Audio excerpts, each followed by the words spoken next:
If everybody in the world knew the advancements AI has seen in the last year alone, I have no idea if we'd be fearing for our lives or saving more. In this episode, we're covering new trends in the artificial intelligence space, covering how it affects health, politics, entertainment, and news. Joining me tonight is Reggie, Phil, and Anthony. Guys, thanks for coming on the show. Thanks for having us. Thanks for having us. Okay, so one of the things I wanted to talk about was health, artificial intelligence, and the ethics behind it. So knowing you guys are the AI experts coming on this show here, knowing the background and what you've seen in advancements with AI, are you at all concerned about the ethics and health around artificial intelligence in the next 5-10 years?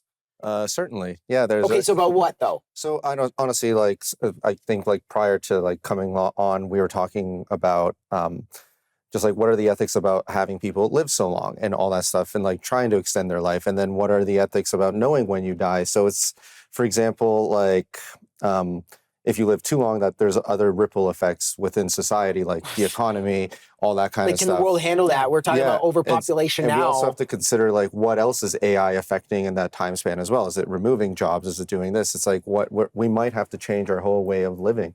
Yep. Reggie, what are your thoughts, just based on what you've seen? It just reminds me of this hot take I saw on Twitter 2 weeks ago. And it said, if you're under the age of 40, be ready to live till you're 150.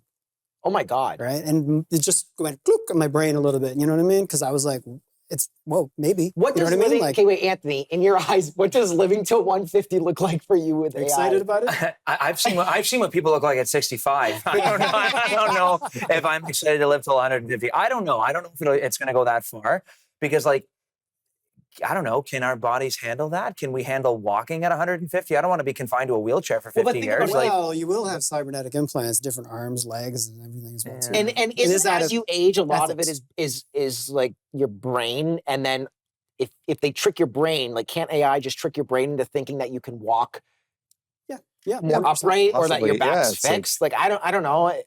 You guys talk to me about it. I mean, so let me ask you this. There's this company, this is kind of where it's started, right. I think, is Nico Health has come out, founded by one of the co-founders of Spotify, or co-founded, and he partnered with a doctor, and basically as you go in, you get a scan, and they measure every mole on your body, they do blood tests without sticking anything in you, they have 70 plus sensors that measure millions of data points on your body. I mean, they could tell you if your family has a background with heart disease or cancer, whatever it may be, they could tell you that you're at risk for that based on these things, and they can catch it early. That's a good advancement in health, right? Yeah, obviously that's very good for your health aspect and living longer. But the concern I would have is that's a lot of data on you. That's a lot of people knowing a lot of things about your blood pressure, basically everything about you. And then my concern would be is that data safe? For example, how much would pharmaceutical companies pay for that data? Exactly. And then it's and then next thing you know, you're getting ads thrown at you that are specific for your body thing and getting these cravings and all that and all that jazz. That's the only reason why I do not do 23andMe. It's because of the fact that, I come from a decentralized world. So all intents and purposes, anything centralized that owns my data is a little bit terrifying generally. So being able to think of that perspective that if you're going to go ahead and provide all of your medical data to one central area who now owns your data, and data being the most important resource in the world now, that it's terrifying. So let me ask you, you guys understand the advancements in AI, you follow it closely. What have you seen in the health sector that scares you recently with artificial intelligence? Well, it's for the progress and it does for health. I'm very excited about that, but my only worry, as I mentioned, is how much data are they taking up from you? What are you doing? With great power comes great responsibility.